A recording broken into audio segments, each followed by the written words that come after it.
Good morning. Welcome back to Story Time with Mrs. Mullins. Guys, I was the quietest person in the house this morning, and you know when you have something to do and you don't want to wake people up? Well, I was tiptoeing around, literally not making any noise, and I was trying to get out here to make this video so that I could talk. And every person in the house is awake within 10 minutes. But you know, because of my job, I gotta take my kids with me. We do homeschool too, so I take my kids with me. I can't get those kids up for nothing when I need them to wake up. So, sorry. This story today is called Choosing the Best. I haven't read ahead, so we'll see how this fits in with my morning so far. The journey out of Egypt was not a happy one. True, Abram had become very wealthy in livestock and in silver and gold. So had Lot, who now had many flocks and herds and tents. So the servants began to quarrel. When they camped at night, they spoke angry words and fought with each other.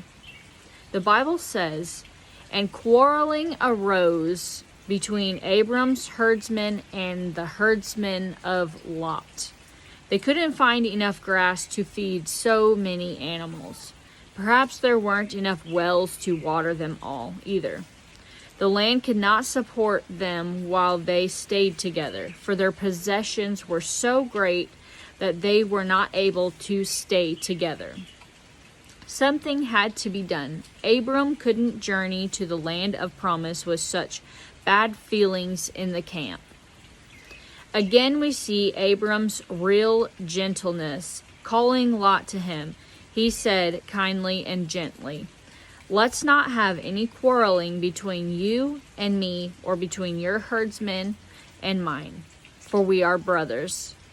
Is not the whole land before you? Let's part company. If you go to the left, I'll go to the right. If you go to the right, I'll go to the left." How generous of him! Since Abram was in charge of the caravan, he could have chosen the best for himself.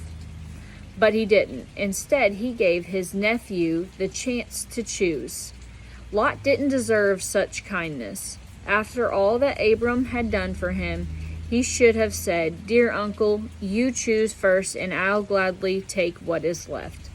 But he didn't. Instead, Lot looked up and saw the whole plain of the Jordan was well watered, like the garden of the Lord. So Lot chose for himself the whole plain of the Jordan and set out toward the east. The two men parted company. Abram lived in the land of Canaan, while Lot lived among the cities of the plain and pitched his tents near Sodom. Looking down the mountainside, Lot saw the beautiful valley below, green and lovely in the morning sunshine, with the silver thread of the Jordan running through it. Lot thought to himself, "What a wonderful place to live! What fine pasture for my cattle! How rich I will become down there!" Perhaps the city of Sodom and the little villages dotting the valley in the distance attracted him. Maybe he thought how nice it would be to settle down and be comfortable instead of roaming around with Abram. What a good time he could have had in Sodom, with its fine markets and many places of amusement.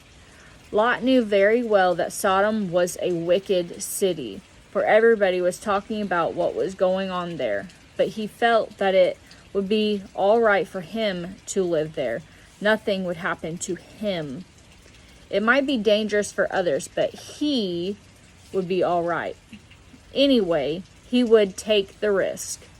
So Lot made his choice. He chose the plain of Jordan with its fine grazing land, its plentiful water, and its cities, and he pitched his tents near Sodom.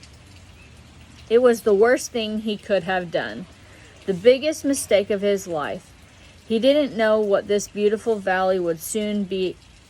He didn't know that this beautiful valley would soon be a battlefield. Invading armies would soon capture the people living in those pretty little villages. And Sodom, the big, tempting city, was about to be utterly destroyed by fire. It never pays to be selfish. Sometimes people who grab the best for themselves may seem to get ahead for a while, but in the long run, they are bound to lose.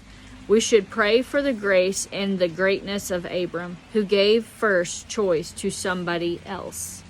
That ends the story for today. Hope this blesses you. I'm going to go on and do a couple more stories while I'm sitting here. Please leave any comments down below if you have any prayer requests. Like and subscribe to my channel so that you can know when I do another video. Have a wonderful day.